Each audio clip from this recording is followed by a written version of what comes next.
Good day mga boss, lalo na sa mga ka-farmers natin na bossing dyan. Ayan, magre-review po tayo ng Kubota L5018, mga specs niya, details, and year model na rin, and working hours.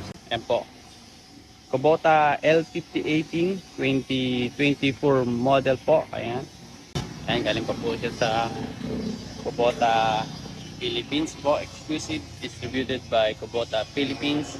Yan po, Kubota L5018 2024 model. Ayan po siya mga boss.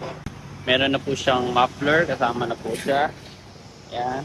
Pero actually hindi naman po talaga kailangan to, accessory lang po yan, pero sa dagdag pang paporma na rin po. Yan. So sa gulong po, meron po tayong 8 by 18 na gulong dito sa harap. Dunlop brand po, dala original pa po siya. Check po natin. And yung working hours naman po ng ating bidang Kubota L5018 2024 year model is 351 only po. Ayan.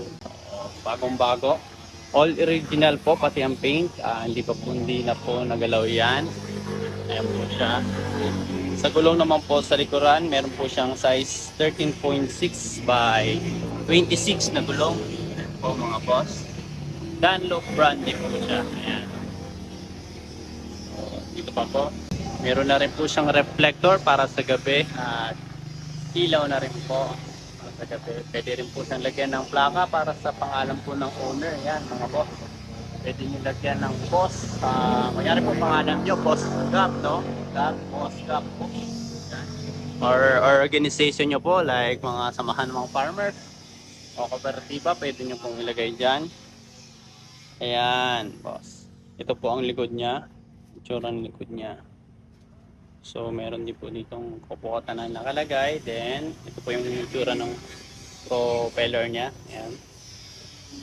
Sa rotovator naman po, ito po. KRX 193. Dala pang Kubota L5018.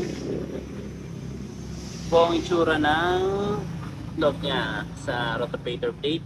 Available din po yan dito sa amin. So napakagwapo po. Yun po ang review ng ating Kubota L5018 2024 year model. Ayan. Tingnan po natin yung flasher niya, yung mga ilaw niya po kung gumagana. Ayan. Una po yung horn. Tignan po natin yung horn. Ayan po. Ayan po, gumagana po ang horn niya. Tapos, ayan po yung hazard niya. Tingnan po natin itong hazard, no? Ayan. Hazard niya.